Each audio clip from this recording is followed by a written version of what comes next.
오순절을 위한 준비. 사도행전 1장 12절에서 26절 말씀입니다.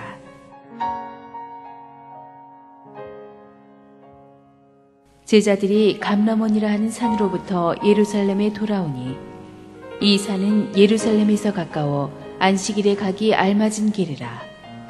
들어가 그들이 유하는 다락방으로 올라가니 베드로, 요한, 야고보, 안드레와 빌립, 도마와 바돌로메, 마테와 및 알페오의 아들 야고보, 셀롯인 시몬, 야고보의 아들 유다가 다 거기 있어 여자들과 예수의 어머니 마리아와 예수의 아우들과 더불어 마음을 같이하여 오로지 기도에 힘쓰더라. 모인 무리의 수가 약 120명이나 되더라. 그때에 베드로가 그 형제들 가운데 일어서서 이르되, 형제들아, 성령이 다윗의 입을 통하여 예수 잡는 자들의 길잡이가 된 유다를 가리켜 미리 말씀하신 성경이 응하였으니 마땅하도다. 이 사람은 본래 우리 수 가운데 참여하여 이 직분의 한 부분을 맡았던 자라. 이 사람이 불의의 삭수로 밭을 사고 후에 몸이 곤두박질하여 배가 터져 창자가 다 흘러나온지라. 이 일이 예루살렘에 사는 모든 사람에게 알려져 그들의 말로는 그 밭을 아겔다마라 하니 이는 피밭이라는 뜻이라. 시편에 기록하였으되 그의 거처를 황폐하게 하시며 거기 거하는 자가 없게 하소서 하였고, 또 일렀으되 그의 직분을 타인이 취하게 하소서 하였도다. 이러함으로 요한의 세례로부터 우리 가운데서 올려져 가신 날까지 주 예수께서 우리 가운데 출입하실 때에 항상 우리와 함께 다니던 사람 중에 하나를 세워 우리와 더불어 예수께서 부활하심을 증언할 사람이 되게 하여야 하리라 하거늘, 그들이 두 사람을 내세우니 하나는 바사바라고도 하고 별명은 유수도라고 하는 요셉이요, 하나는 마띠아라. 그들이 기도하여 이르되, 무사람의 마음을 아시는 주여, 이 두 사람 중에 누가 주님께 택하신 바 되어 봉사와 및 사도의 직분을 대신할 자인지를 보이시옵소서. 유다는 이 직분을 버리고 제 곳으로 갔나이다 하고 제비 뽑아 마띠아를 얻으니 그가 11사도의 수에 들어가니라. 함께 한번 기도하시고 하나님 말씀 보겠습니다. 아버지, 은혜를 감사합니다. 매서운 추위 속에 우리 사랑하는 성도님들 은혜의 열기를 사모해서 나왔습니다. 갈급함을 채워주옵소서. 예수님의 이름으로 기도했습니다. 아멘. 예수님이 승천하신 뒤에 제자들의 심리 상태에 대해서 여러분 한번 생각해 보신 적이 있으십니까? 부활하신 예수님과 함께 했던 이 40일은 사실 우리가 보기에는 뭐 별거 아니겠지만 제자들한테는 충격의 연속이었습니다. 이제 그 부활하신 주님의 육체는 옛날의 육체와 같지 않다고 말씀드렸죠. 천국의 몸과 이 지상의 몸을 좀 합쳐놓은 것 같은 4차원적인 시간과 공간을 초월하시는 분이십니다. 그래서 예수님께서는 여러분이 제자라고 생각해 보세요. 같이 밥 먹다가 갑자기 펑 나타나셨다가 또 자기 볼일 다 보셨다가 탕 사라지셨다가 갑자기 엠마오에 계셨다가 예루살렘에 계셨다가 제자들이 40일 동안 주님과 함께 있는 동안에 계속 이 충격만 받다가 그리고 하신다는 말씀이 오직 성령이 너에게 임하면 너희도 권능을 받. 축지법이 임해서 예루살렘과 유다와 사마리아와 땅끝까지 이르러 내 증인이 될 것이다.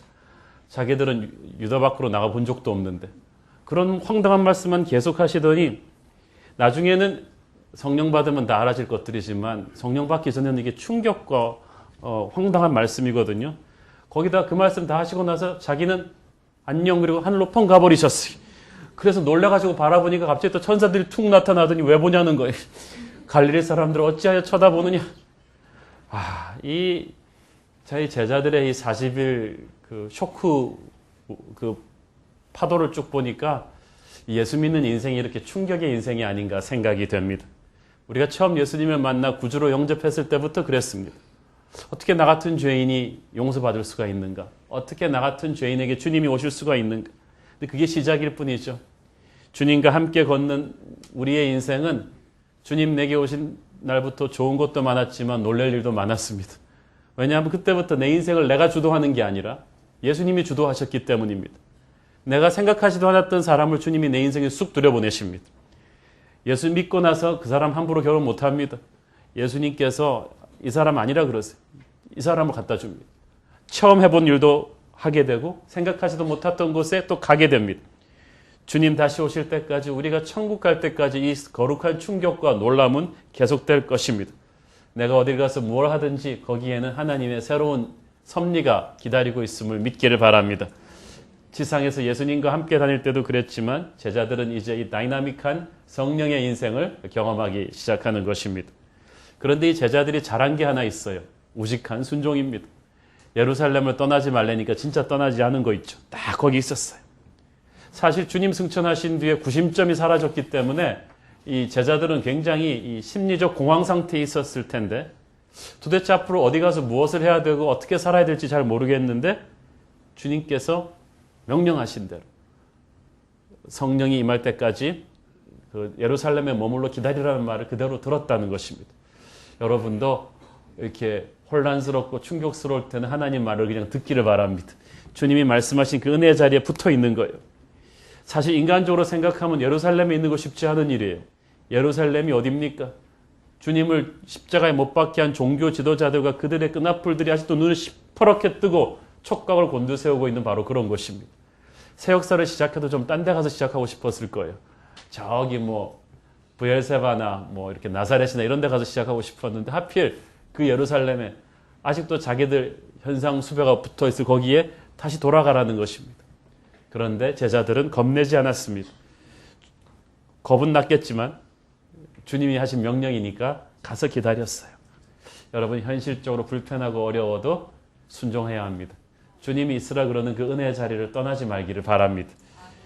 이 다락방에 이 모인 인원들의 구성원이 중요합니다. 13절에 보니까 첫째 11제자들이 다 모였습니다. 저 같으면 그냥 베드로와 10제자들이 다 있었다 그랬겠는데 지면도 아깝고, 근데 거기는 일일이 이름을 다 적었어요. 예수님께는 한 사람 한 사람이 굉장히 중요한 거예요. 전원이 다 모였다는 거, 이거 비상사태거든요. 주님께는 한 사람 한 사람이 굉장히 중요합니다. 둘째로 여자들이 다 모였다고 했습니다.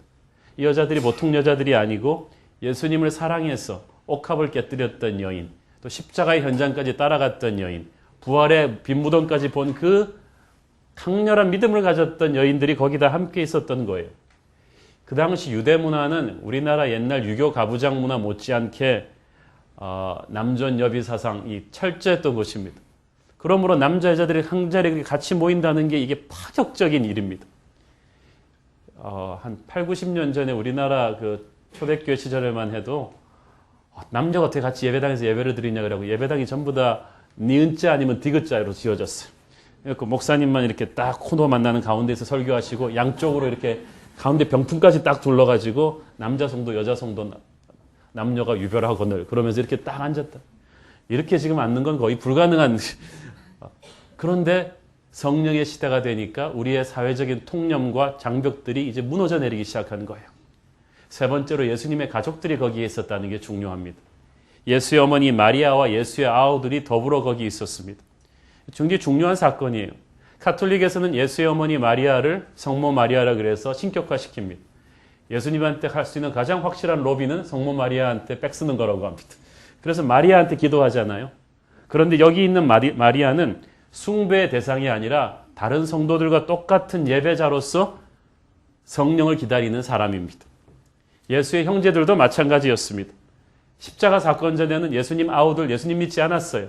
그렇지만 부활하신 주님께서는 그중 맞이인 야고보에게 나타나셨고 부활하신 주님을 목격하고 나서 예수님의 아우들도 더 이상 육체의 눈으로 자기의 형을 보지 않았어요. 이제는 예수님은 자기들의 육체의 형님이 아니라 성령으로 임재하시는 거룩한 하나님이시라는 것을 인식하고 같은 예배자로 나온 거예요. 자, 그리고 나머지는 주님과 함께 따라다녔던 성도들입니다. 한마디로 말해서 이 마가의 다락방에 모인 120명은 예수님에 대해 부정적 생각을 가지거나 예수님을 적당히 사랑한 사람들은 아무도 없었다는 거예요. 죽기를 각오하고 주님을 사랑한 순도 100%의 주님을 따르는 Jesus followers. 이 사람들이 모인 거예요. 이들이 한마음 한뜻으로 성령을 사모하며 주님의 명령을 지키며 거기에 모여든 것입니다. 이것이 바로 교회입니다. 교회는 누구나 올 수 있지만 아무나 올 수 있는 데가 아닙니다. 저는 교회의 영적인 리더십의 문턱이 높아야 된다고 믿는 사람입니다. 구원의 문은 활짝 열려 있지만 영적인 리더십은 그렇게 아무나 드리는 게 아닙니다.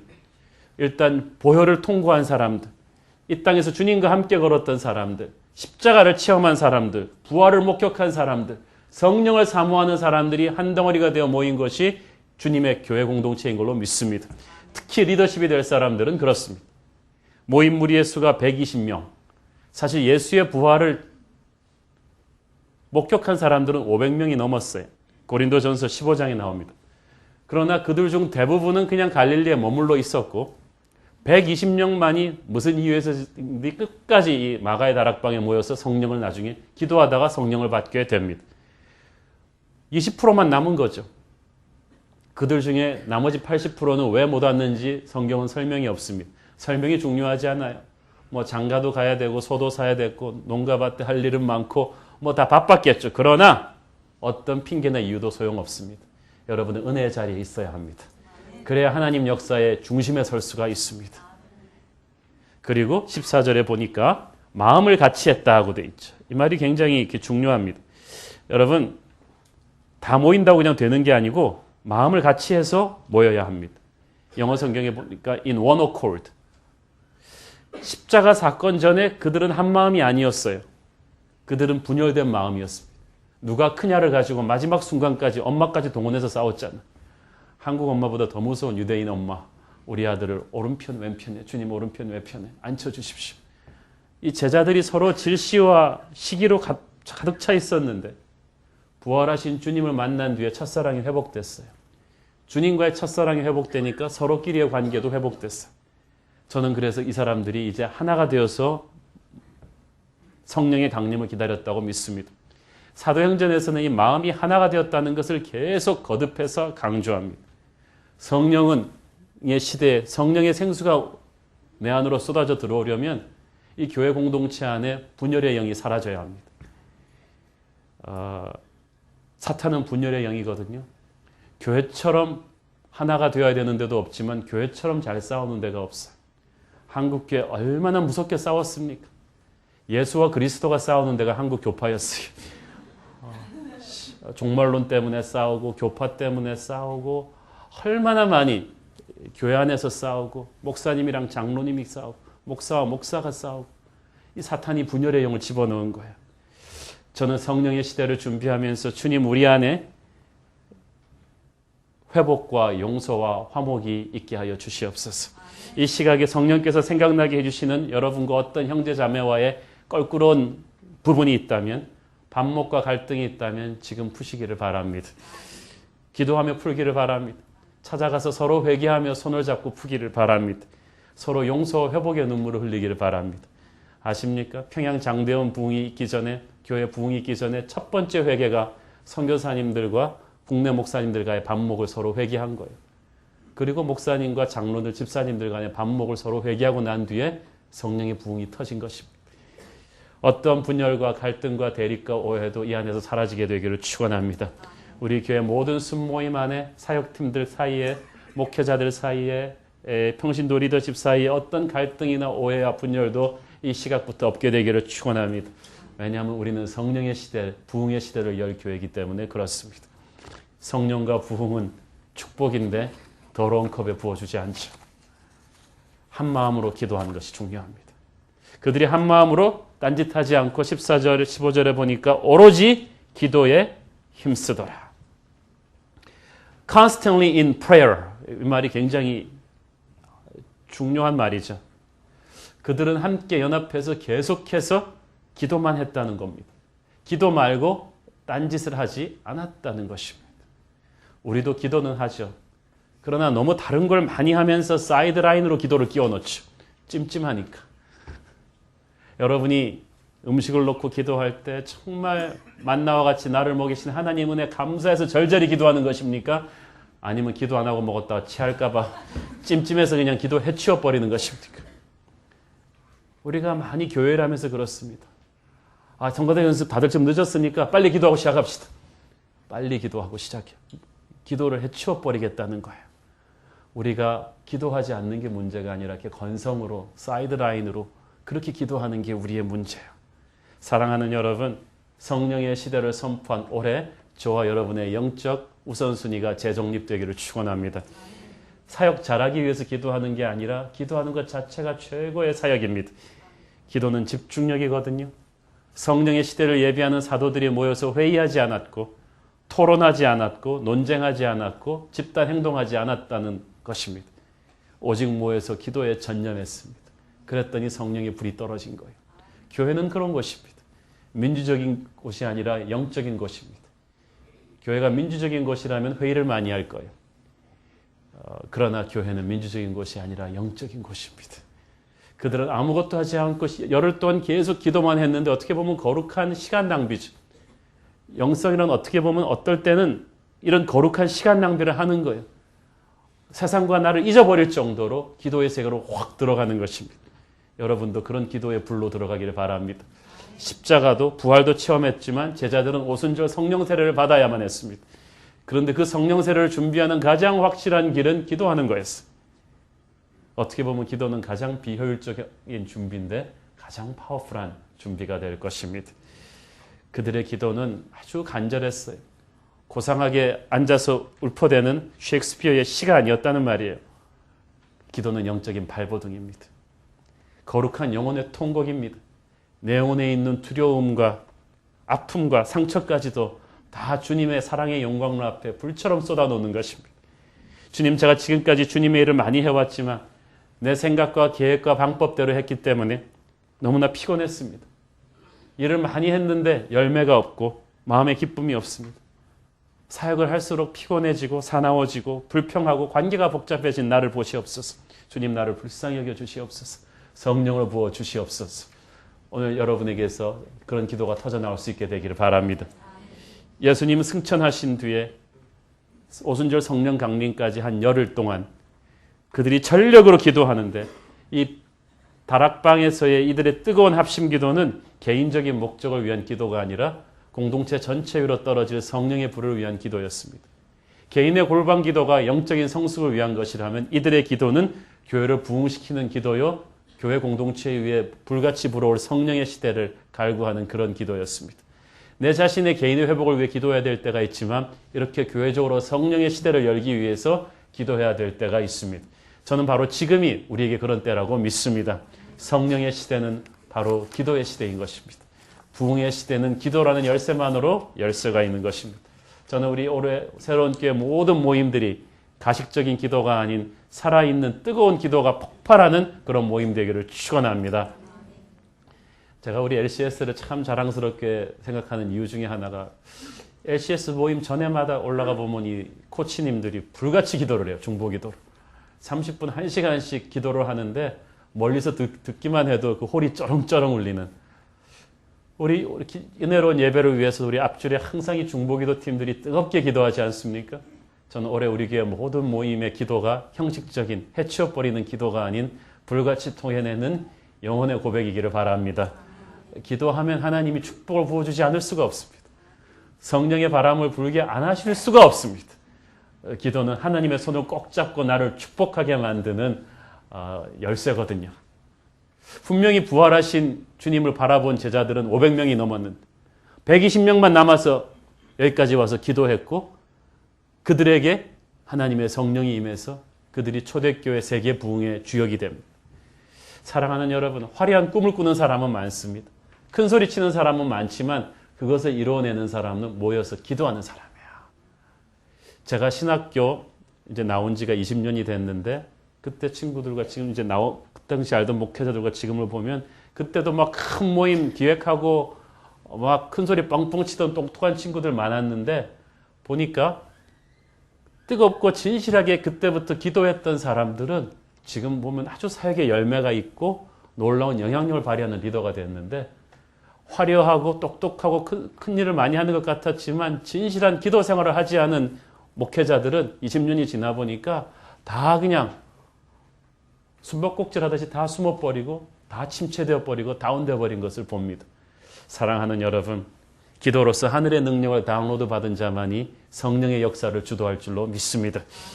여러분, 성령의 시대, 부흥의 시대를 꿈꾼다면 우리가 함께 엎드려 기도하는데 좀 더 열심을 내야 할 줄로 믿습니다. 요즘 우리 새벽 기도 굉장히 뜨겁잖아요. 여러분 함께 이 추운 날씨를 녹이는 기도의 용사들이 되어주시기를 바랍니다. 기도하면 성령님께서 가르쳐 주시는 어떤 채워야 될 빈자리가 있어요. 16절에 보니까 그게 나옵니다.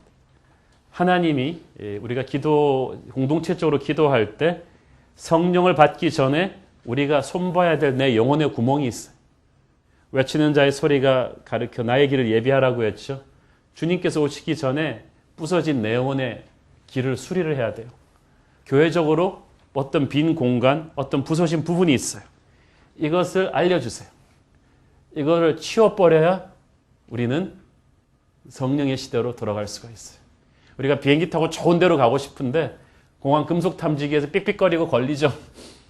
그러면 걸리는 것을 치워야 돼요. 그래야 우린 들어가서 좋은 데로 갈 수가 있는 것입니다. 성령의 시대를 준비하는 우리에게 걸리는 게 있어요. 이들에게는 가룟 유다 사건이었습니다. 뜻밖의 사건이었어요. 갑자기 뜬금없이 나타난 가룟 유다 사건이거든요. 익사이딩하게 땅끝까지 가서 제자 삼으라, 성령이 불이 임할 것이다 그랬는데 갑자기 중간에서 뜬금없이 가룟 유다 사건 해결하라는 거예요. 여러분도 그렇습니다.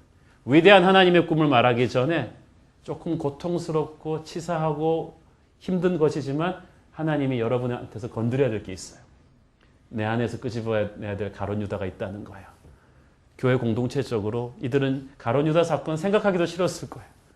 동료의 배신, 가룟 유다 이름도 들먹이기 싫었는데 그렇다 할지라도 그 문제를 성령께서 지적하셨어요. 그런데 여기서는 누구를 정죄하고 원망하기 위해서가 아니라 그 자리를 채우고 새롭게 시작하기 위함이었죠. 과거를 청산하고 누구에게 돌 던지기 위해서가 아니라 새로운 미래를 준비하기 위한 성령의 깨달음이었습니다. 성령을 받기 위해서 성령께서 건드리시는 여러분의 어떤 과거의 상처가 있을 것입니다. 어떤 아픔이 있을 거예요. 여러분 야단치고자 하는 것이 아닙니다. 그걸 여러분 건드리셔야 돼요. 우물가의 여인이 은혜를 받기 위해서 남편 문제를 건드려야 했듯이 그 힘든 과거의 어떤 구석을 오늘 주님이 건드리시기를 바랍니다. 주님, 우리 안에 있는 가룟 유다가 뽑혀나가게 하여 주시옵소서. 베드로의 입술을 통해서 알려주셨지만 120 성도의 공감대를 얻었다는 것은 성령께서 동시에 깨닫게 해주셨다는 뜻입니다. 이 합심해서 기도하는 가운데 이 베드로와 사도들은 이 유다 배신 사건을 드디어 하나님의 시각으로 볼 수 있게 됩니다. 사실 베드로가 갑자기 다윗의 예언서를 그냥 쫙 외워갖고 할 만큼 머리 좋은 사람은 아니잖아요. 바울이 그랬다면 제가 이해가 가겠는데 베드로 머리로 약간 좀 힘든 일인데 이거는 성령이 임한 거예요. 성령이 임해서 어떤 유다의 배신 사건을 깨닫게 해주셨는데 그게 뭐냐면 제자들은 이를 갈고 실망하고 낙담했지만 하나님께는 이 유다 배신 사건이 서프라이즈가 아니었다는 거예요. 이미 수백 년 전에 다윗의 예언을 통해서 이미 말씀에 기록된 사건이에요. 주님께서는 이것을 아셨던 거예요. 알면서도 품어주시고 끝까지 사랑하셨습니다. 그러면 어떤 냉소주의자들은 이렇게 얘기합니다. 그렇다면 이 예정론 이거 너무한 거 아니냐. 이미 그러면은 가룟 유다는 하나님이 짜놓은 각본의 하수인일 뿐이냐. 그러면 가룟 유다는 무죄한 것 아니냐. 하나님이 이미 아셨다는. 그런데 그 말은 아니죠. 하나님이 미리 아셨다는 말은 이런 것입니다. 바둑도 있잖아요. 이창호 구단급의 고수가 되면요. 이렇게 두 명의 바둑 기사가 두는 거 보고 있으면 한 20수 밖을 본대요. 이 사람 스타일과 이 사람 스타일 이렇게 서로 두면 20수 밖엔 이렇게 될 것입니다라고 해설을 하는데 진짜 그렇게 되더라고요. 그런데 그 해설하면서 그 얘기를 하죠. 이분 보통 스타일대로 두면 이렇게 되면 질 텐데 만약 이분이 중간에서 회개하고 다른 데로 점을 옮기면은 이게 이길 수도 있다는 거를 또 해설을 해줘요. 그러면 가끔가다 그러는 사람이 있어요. 그러면 또 그렇게 돼요. 여러분 바둑도 그 고수급은 이게 딱 보이는데 우리 한 분 한 분을 머리털까지 다 만드신 주님께서 우리 성격 다 아시는 주님께서 얘랑 쟤랑 같이 살면서 이렇게 행동하게 될 가룟 유다를 만드시고 이 로마 병정들 만드시고 산헤드린의 지도자들을 만드신 하나님께서 딱 인생을 보실 때 이 사람들이 이렇게 움직이면 이렇게 될 거라는 걸 모르셨겠냔 말이에요. 그 말씀이에요. 그렇지만 하나님은 가룟 유다의 악을 조종한 건 아닙니다. 끝까지 예수님은 가룟 유다에게 기회를 줬어요. 베드로와 가룟 유다의 차이가 베드로는 더 큰 죄죠. 주님을 부인했으니까. 그렇지만 그는 회개했고 유다는 돌아서지 않았어요. 25절에 보니까 그것은 유다의 선택이었다는 걸 알 수 있죠. 유다는 이 직무를 버리고 제 곳으로 갔나이다. 유다가 버린 거예요. 하나님이 유다에게 준 그 직무가 보통 자리가 아닙니다. 12지파를 계승하는 12사도의 시대를 잇는 한 최후를 줬는데 이 유다가 그 직무를 자신의 개인적인 야심과 맞바꿔 버린 거예요. 그리고 떠난 것입니다. 사랑하는 여러분, 가룟 유다 얘기만이 아닙니다. 오늘날 우리에게도 하나님께서 어떤 직분을 주십니다. 저에게는 목회자로서의 직분을 주셨어요. 그런데 목사와 설교자로 부르셨는데 가끔 목회자로 살면서 힘들고 어려운 적이 있거든요. 억울한 욕 먹는 적도 있거든요. 그러면 그때 어떡합니까? 아, 힘드니까 하나님한테 사표 내겠다. 진짜 그런 분 계셨어요. 어떤 목사님들 중에 제가 아는 분 중에 너무 힘드니까 몇 달만이라도 목회 안 하고 그냥 푹 쉬었으면 원이 없겠다. 그런데 말 조심해야 되는 게 어떤 사정으로 인해 그분이 섬기던 교회를 떠나게 됐습니다. 그리고 몇 달이 아니라 1, 2년은 푹 쉬게 되셨어요. 그러면 소원 성취한 셈인데 그리고 그분이 그래도 사모님이 일을 했기 때문에 재정적으로 어렵지도 않았어요. 그러면 팔자 좋게 쉬니까 얼굴이 좋아야 될 텐데 만나보니까 얼굴이 그냥 너무나 우울해져 있는 거예요. 그러다가 다시 목회지를 찾아서 목회를 시작하게 되니까 그때 비로소 얼굴에 화색이 돌아왔어요. 그러면서 그분 하는 한 목사님, 목회가 저한테 이렇게 소중한 것인 줄 예전에 미처 몰랐어요. 날마다 뜨는 달이 이렇게 밝은 줄은 예전에 미처 몰랐어요. 내가 목회 안 하고 살면 절대 못 살 것 같아요. 내가 하나님 위해서 일하는 게 아니라 하나님이 나를 위해서 목회를 시킨 것 같아요. 목회 안 하면 얘는 사고 칠 것 같으니까. 이 일을 하면서 힘들고 어렵더라도 여러분에게 주신 하나님의 직분을 귀하게 여기면 하나님이 여러분을 귀하게 사용하여 주십니다. 저는 절대 이 목회자의 자리를 떠나지 않아요. 왜냐하면 이 일을 하면서 받은 은혜와 축복이 너무 크기 때문에 이 일을 하는 아무리 감기 몸살이 심하고 아파도 설교를 하면서 살아나며 목회를 하면서 살아나는 것을 느끼기 때문이죠. 하나님이 여러분을 어떤 직분으로 부르셨어요? 그러면 그 직분이 이게 보통 콜링이 아닙니다. 주일학교 선생님들이 연말연시만 되면 힘드니까 저 좀 은퇴하고 싶어. 20대 중반에서 벌써 은퇴하시겠다는 거예요. 그럼 여러분 주일학교 그 시끄럽게 떠들어대는 애들 안 보고 살면 좋을 것 같죠? 우울증 빠져요. 안 돼요.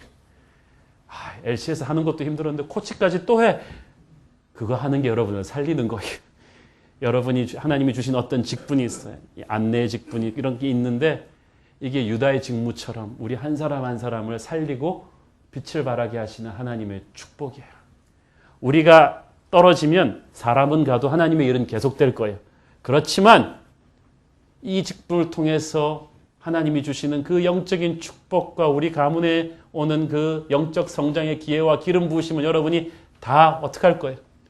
저는 여러분의 직분을 버리지 말기를 바랍니다. 저는 죽어라고 하고 있어요. 하나님이 딴 사람 쓸까 봐. 절대로 난 이걸 내가 해야 돼. 이 직분의 자리를 여러분 떠나지 않게 되기를 바랍니다. 뭐든지 이렇게 영적인 욕심을 내셔야 돼요. 베드로가 유다의 다른 점은 그거잖아요. 사고 치더라도 꼭 베드로는 1번으로 지워합니다. 그래서 정말 하나님께서 그를 귀히 쓰셨던 것입니다.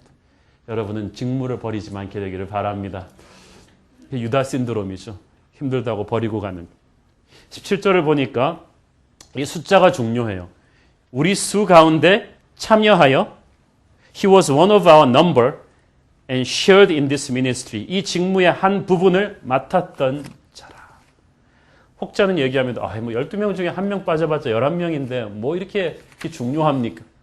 그런데 하나님에게는 숫자가 중요해요. 여러분 아이 3명 이상 계신 분 셋 중에 1명은 좀 사고 나도 괜찮아요? 애 많으니까? 하나님에게는 숫자 한 사람 중요해요. 성경에서 숫자가 굉장히 중요해요. 너희 머리털까지도 세신 바 되었다 그랬잖아요. 어떤 머리숱 없으신 분은 그럼 나한테는 별로 하나님이 할 일이 없겠다고 얘기합니다. 하나님께서 여러분 한 명 한 명 굉장히 소중해요. 민수기라는 것이 숫자를 센다는 뜻이잖아요. 광야에서 하나님은 12지파 어느 가문에 한 명이라도 잃어버릴까 봐 계속 숫자 세게 하셨어요. 하나님의 백성 한 명 한 명, 12지파가 한 사람은 빠져서 마이너스 1이니까 11명 괜찮다. 그거는 세상적인 생각이에요.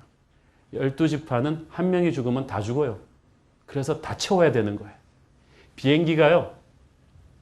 커 보이지만 그 수백만 개 부품 중에서 뭐 한 개쯤 떨어져도 될 것 같습니까? 안 떠요. 부품 하나 빠지는데 안 뜬다니까요. 하나님의 교회가 그렇습니다. 하나님 우리가 보기에는 이제 1000명쯤 되니까 우리 한두 명쯤 안 나와도 뭐 목사님 큰 충격 없으실 거 아니에요. 하나님한테는 충격이야. 하나님은 여러분 빠진 날 다 세고 계세요. 12명 중에 한 명만 빠져도 올스톱입니다. 그래서 가룟 유다 문제가 해결이 돼야 되는 거예요. 사랑하는 여러분, 여러분 한 사람 한 사람 하나님에게 중요합니다. 나는 우리가 다 같이 가기를 바랍니다. 성령의 시대, 부흥의 시대, 딴 사람은 다 성령 받고 부흥의 불길로 들어가는데 혼자 영적으로 낙오되시면 안 돼요. 힘들고 어려워도 꼭 교회 문턱에 와서 꼬꾸라지셔야 돼요. 꼭 하나님만 손을 붙잡고 오셔야 돼요. 여러분 각자의 자리를 지키셔야 됩니다. 숫자가 중요하다. 자, 이제 21절, 22절에 이제 유다의 후임자로 새로운 사도를 세우는데 하나님의 교회에서 리더십을 잘 세워야 돼요. 하나님이 세우신 거룩한 자격에 맞는 자를 하나님이 허락하신 프로세싱을 거쳐서 세워야 됩니다. 급하다고 사람 함부로 세우면 교회가 흔들립니다. 기독교 역사상 모든 교회 타락의 근본에는 성직의 타락이에요. 성직의 타락이 뭐냐 하면 좋은 가문의 아들들을 영적으로 검증도 안 됐는데 큰 교구의 목사로 세우거나 장로직을 그렇게 남발하거나 집사를 함부로 세우거나 영적인 교사를 함부로 세웠을 때 이단한테 속수무책으로 노출이 되면 교회 도덕성이 땅에 떨어지고 영적인 권위와 기름 부으심이 떠난 거예요. 우리는 다시 한번 한국 교회를 새롭게 하기 위해서 다시 한번 초대교회가 어떻게 리더를 세웠는가를 볼 필요가 있습니다. 21절, 22절 함께 읽겠습니다. 시작. 이러함으로 요한의 세례로부터 우리 가운데서 올려져 가신 날까지 주 예수께서 우리 가운데 출입하실 때에 항상 우리와 함께 다니던 사람 중에 하나를 세워 우리와 더불어 예수께서 부활하심을 증언할 사람이 되게 하여야 하리라 하고는. 자, 여기서 항상 우리와 함께 다니던 사람 중에 하나를 세워야 한다. 언제부터? 세례 요한의 세례 때부터 주님 돌아가시고 십자가 부활 때까지 쭉 잘 될 때나 못 될 때나 항상 주님과 같이 따라다니면서 예수님 설교 다 듣고 사역의 현장에 같이 적극적으로 동참한 믿음의 무리들 중에 한 명이 되어야 된다는 거야. 이거 굉장히 중요해요. 학교에서 출석상 중요했듯이 교회에서 출석상 정말 중요해요. 거기 있어야 돼요. 목회는 무릎으로 하는 게 머리로 하는 게 아니라 무릎으로 하는 거고 엉덩이로 하는 거거든요. 그 자리를 지키셔야 돼요. 굉장히 중요합니다. 어떤 성도를 목회자가 제일 기억할까요? 함께 있는 성도를 기억해요. 새벽 기도 때도 함께 계시고 훈련 때도 함께 계시고 사역 때도 함께 묵묵히 계시는 분을 저도 기억하는데 하나님은 안 그렇게 했어요. 리더를 뽑을 때 첫 번째 조건이 항상 우리와 함께 있던 사람, 항상 주님과 함께 있던 사람을 택했습니다. 십자가의 주님을 체험했고 보혈을 통과했고 주님의 심장 소리를 들으며 날마다 주님과 교제하는 그런 사람이 영적 지도자가 되어야 한다는 것입니다. 사랑하는 여러분, 자기 아버지의 하나님을 내세워서 지도자가 되려 하는 거 아니에요. 10여 년 전에 했던 큐티를 가지고 계속 울고 먹으려 하는 거 아니에요. 어제까지 오늘까지 하나님을 만난 뜨거운 체험, 주님과 날마다 교제하고 있는 사람이 영적 지도자의 첫 번째 조건인 줄을 믿습니다. 그 중에서 하나 뽑는 거예요. 두 번째는 우리와 더불어 예수께서 부활하심을 증언할 사람. 지난주에 증언의 헬라어를 풀어드렸죠. 순교할 각오가 되어 있는 사람. 어디 가서든지 우리와 함께 가서 예수님 마케팅 세일즈맨이 될 각오가 된 사람. 세상 앞에서 세상이 아무리 요새 한국 교회 욕을 해도 떳떳하게 나가서 그렇지만 나는 크리스찬입니다 라고 돌에 맞아 죽더라도 말할 각오가 된 사람. 어디 가서 자기 회사 이름은 당당하게 얘기하면서 교회 다니니까 물어보면 그냥 목소리가 싹 사그라들면서 다닐 수도 있고 안 다닐 수도 있고 사장님 취향은 어떠신지 이렇게 물어보는 사람은 아니라는 거예요. 우리와 더불어 주님의 부활하심을 증거하며 목숨을 내놓을 사람. 하나님의 교회 지도자는 그런 사람이에요. 세상 앞에서 당당한 사람이란 말이에요. 그리고 사도를 선출하는데 24절, 26절을 잘 보세요. 120 성도들이 23절부터 보세요. 일단 두 사람을 선택하게 했다는 거예요. 후보를. 사도들이 뽑아준 게 아니고. 저는 여기서 중요한 걸 봅니다. 어떤 사람은 그럼 교회 민주주의네요. 120명이 투표했네요. 그런 것 같은데 아니죠. 이 120 성도가 보통 120 성도가 아니잖아요. 예수님 생애 내내 주님을 따라다니면서 예수님한테 성경 공부 받은 사람들 중에 함께 끝까지 기도했던 사람들 중에 예수님을 사랑해서 영적으로 또 불같이 같이 기도했던 사람들의 판단은 자기의 판단이 아니라 성령의 판단입니다. 하나님께서 이 영적인 공동체를 통해서 자신의 뜻을 드러내신 것은 민주주의의 형식을 취했지만 결국은 신정주의였던 거예요. It's a theocracy, not democracy. 그래서 이 세상적인 스펙하고 이 기도하는 영적인 공동체 안에서 형제 자매들이 누구나 고개를 끄덕이는 영적인 인정은 또 다른 거예요. 우리도 새로운 교회 신앙생활을 하다 보면 어떤 분을 보시면서 영적으로 끄덕거리게 하는 분이 있어요. 세월이 가면 갈수록 영적으로 진국이란 말이에요. 기도할 때나 삶이나 이 가식이 없는 그런 영적인 진국들을 두 사람을 선택해서 올렸습니다. 저는 여러분이 서로 영적으로 존경받을 수 있는 분들 되기를 바랍니다. 그렇게 뽑힌 두 사람을 놓고 기도하는데 이 두 사람을 놓고 기도할 때 어떻게 기도해야 되는지까지도 성령께서 코치해 주셨어요. 24절에 보니까 무사람의 마음을 아시는 주여. 하나님의 첫 번째 선택 기준은 그 사람의 마음을 보는 것입니다. 중심을 보는 것입니다. 사무엘상 16장 7절을 보겠습니다. 시작. 여호와께서 사무엘에게 이르시되 그의 용모와 키를 보지 말라. 내가 이미 그를 버렸노라. 내가 보는 것은 사람과 같지 아니하니 사람은 외모를 보거니와 나 여호와는 중심을 보느니라 하시던. 외모를 영어 성경에 보니까 outward appearance, 겉으로 드러난 모습이에요. 요즘으로 말하면 스펙이죠. 외모에 가로치고 요즘으로 넣어놓는다면 사람은 이력서를 보거니와 사람은 인물을 보거니와 사람은 학벌을 보거니와 나 여호와는 사람의 마음을 보시는 것. 인간의 마음을 아시는 하나님의 기준을 우리가 알게 해달라는 거예요. 기도한다는 것은 영적으로 이렇게 통하는 거거든요. 그래서 하나님의 마음으로 선택한 사람을 나도 느낄 수 있게 하는 거예요. 그래서 영적 지도자 뽑을 때는 기도 많이 하셔야 돼요.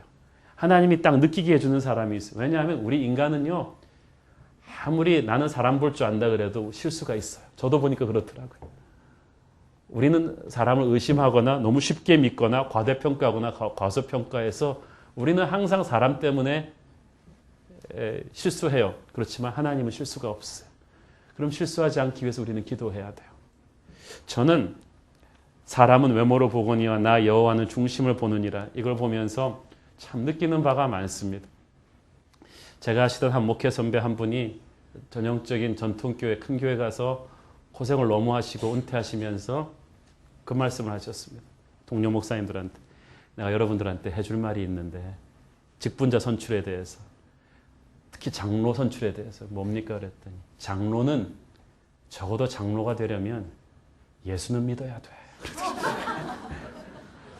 제가 그 심오한 말씀을 들으면서 우리가 충격을 받고 가만히 보니까 목회자라고 다르겠어요? 집사라고 다르겠어요? 예수님을 믿는다는 말, 교회 다니는 게 아니죠. 내 가슴속 깊은 곳에서부터 주님의 사랑을 체험하고 날마다 주님의 은혜를 다운로드하면서 하나님과 동행하는 사람은 달라요. 저는 장로님들 공중기도 들어보면 보통 이분의 일주일을 딱 감을 잡겠어요. 어떻게 했는지가 드러나는 거거든요. 리더의 기준이 너무나 중요합니다. 그런데 오늘날 한국교회 위기는 바로 여기서부터 시작됐어요. 요즘 한국과 미국, 캐나다 지역의 교포교회들이 많이 세대 교체를 이루면서 좋은 담임 목사님 청빙하는 곳이 굉장히 많습니다. 그런데 저한테도 누구 좀 소개해달라 그러는 분들이 있었어요. 그래서 이렇게 쭉 보니까 근데 담임 목사 문제로 많은 고통을 겪었던 미국의 한 중형교회 청빙위원회 그 청빙 기준 신문에도 나온 거예요. 보니까 나이 40세 이상의 5년 이상의 경험과 미국의 무슨 유수대학에서 박사학위 그 경험과 이게 쫙 있는 거예요. 자, 이거 보면 그리고 목사님 그래도 이력서가 한 30장은 쌓였습니다. 제가 그래서 그 얘기를 했습니다. 장로님 이 기준대로 하면은 D.L. 무디도 불합격이고 릭 워렌도 불합격이고 빌 하이블스도 불합격이고 이거 세계적인 이 시대를 움직이는 목회자들 다 불합격이네. 그분이 당황하시더라고요. 장로님 왜 장로님의 교회가 담임 목사 청빙 문제로 지난 10년 동안 이토록 많은 갈등을 겪었는지 아십니까? 마이크로소프트 이사 뽑듯이 이렇게 뽑기 때문에 그렇습니다. 제가 보기에 기도하지 않고 그렇게 쌓아놓은 30명 이력서 중에 이 교회를 바꾸어 놓을 하나님의 종은 한 명도 없습니다. 이력서를 받기 저 같으면은 여러분들이 주님 우리의 부족함을 용서하옵소서. 우리가 이 시대를 바꿀 하나님의 종을 받기에 합당한 그릇이 되도록 우리가 회개하게 하시고 기름 부어주셔서 하나님의 사람들을 귀하게 받아서 그들을 선별할 수 있는 마음을 주옵소서 라고 청빙위원회가 금식을 기도를 해야지 이 사람이 오지. 지난 10년 동안에 이렇게 청빙해가지고 쌓인 이력서 들어온 목사님들이 얼마나 많이 사고를 쳤는가. 그것은 뿌린 대로 거두는 것이다. 근데 이게 그 교회 아니겠습니까? 한국 교회가 다 그래요. 우리가 많은 경우. 우리 교회도 조심해야 됩니다. 앞으로 우리가 부흥하면서 좋은 목회자들도 뽑을 것이고 안수 집사님 세울 것이고 코치를 세우고 장로님을 세우고 다 그렇겠지만은 저는 우리가 부족하지만 인간적인 검토도 하겠지만 정말 기도하며 하늘의 눈으로 사람을 뽑아야 된다고 생각합니다. 사람이 보는 외모가 아닌 이력서가 아닌 하나님이 보여주시는 마음의 중심을 보고 우리가 뽑게 하여 주시옵소서. 하나님 진실한 마음을 가진 하나님이 기뻐하는 하나님의 리더들이 이 교회 목회자와 평신도 리더십으로 곳곳에 서게 하여 주시옵소서. 그래서 사실은 하나님의 교회에서 리더 세우면은요 어쩔 줄은 몰라야 돼요. 서로 장로 되겠다고 싸우는 게 아니라 서로 자기는 자격 없다고 하나님의 거룩 앞에 엎드리는 그런 분위기가 형성이 돼야 이 새로운 교회가 진짜 교회예요. 저는 우리 교회가 그런 교회 되기를 축원합니다. 그들이 이렇게 두 명의 후보를 세운 뒤에 하나님께 기도했습니다. 두 사람 중에 누가 24절 주님께 택하신 바 되었는지 보여주옵소서. Show us which of these two you have chosen. 주님이 보여주는 거예요. 원래 리더는. 마지막 콜은 하나님이 합니다. 굉장히 중요해요. 우리는 다 결정한 다음에 하나님한테 인증도장 받으러 가죠? 아니에요. 하나님한테 선택의 옵션을 드리는 거예요. 결국 하나님의 결정이 결정타예요. 요한복음 15장 16절 같이 보겠습니다. 시작. 너희가 나를 택한 것이 아니요 내가 너희를 택하여 세웠나니 이는 너희로 가서 열매를 맺게 하고 또 너희 열매가 항상 있게 하여 내 이름으로 아버지께 무엇을 구하든지 다 받게 하려 함이라. 우리는 제일 끝에 내 이름으로 아버지께 무엇을 구하든지 다 받게 하는 그것만 잘라서 쓰죠? 아니에요. 그 첫 번째 시작은 하나님의 택하신 바대로 시작한 사람이에요. 하나님이 택하서 부르신 사람이 열매가 있고 열매가 있는 사람이 기도하고 그가 기도할 때 하늘의 능력이 축복으로 쏟는 거예요. 하나님의 택함대로 세워진 사람은요. 지켜보면 갈수록 열매가 있어요. 그 기도에 파워가 있어요. 저는 저와 여러분이 그런 리더 되기를 바랍니다. 하나님이 택한 리더로 한 사람 한 사람 세워질 때 그 교회는 성령의 시대를 준비할 수가 있습니다. 이렇게 가룟 유다 빈자리 메꾸는 게 힘들어요. 그리고 이제 성령의 시대가 준비가 된 것입니다. 이제는 오순절 성령이 임하시기만 하면 되는데 그 성령의 불같이 임하는 그 사건을 다음 주부터 하겠습니다. 드라마도 제일 재미있을 때 딱 끊어버리기 때문에 이 한 주 우리가 이제 성령의 오순절 성령의 강림 설교를 다음 주에 우리가 들을 준비를 하면서 이 한 주일 내내 여러분이 기도했으면 좋겠어요. 주님 성령이 오시옵소서. 제가 목마른 사슴 시냇물이 사모하듯이 성령의 임재를 갈구하며 기다릴 텐데 메마른 우리의 영혼 속에 주님의 성령이 오셔야 합니다. 제가 무엇을 하고 싶은데 주님 제가 능력이 없어요. 성령께서 오셔야 합니다. 사역을 했는데 탈진되고 기름 부으심이 없어요. 성령께서 와 주시옵소서. 지금 나에게 성령의 불처럼 바람처럼 나에게 임하여 주시옵소서. 이거는 해도 되고 안 해도 되는 게 아니거든요. 이 한 주 내내 주님 은혜 받길 원합니다. 오순절 성령 세례의 그 뜨거움과 그 감격이 이 마지막 날을 사는 우리에게 임하여 주시옵소서. 지난번 중고등부 수양회 때도 얼마나 우리 아이들한테 불같은 성령의 기름 부으심과 예언과 방언이 터졌는지 몰라요. 이 마지막 때 성령이 오순절 다락방처럼 우리에게 임할 때 우리에게 그런 세대를 초월하는 놀라운 부흥이 임할 줄로 믿습니다. 기도하겠습니다. 사랑하는 아버지, 은혜를 감사합니다. 오늘 하늘의 은혜가 우리 가운데 임하기를 소원합니다. 성령의 기름 부으심이 우리 가운데 임하기를 소원합니다. 하나님, 우리 안에 뽑아내야 될 가룟 유다가 있다면 오늘 뽑혀져 나가게 하여 주시옵소서. 우리가 한 마음으로 서로를 용서하고 격려하며 기도로 엎드리게 하여 주시옵소서. 그리할 때 하나님께서 하늘 문을 여시고 성령의 임재를 주실 줄로 믿습니다. 우리에게 임하옵소서. 예수님의 이름으로 기도합니다. 아멘.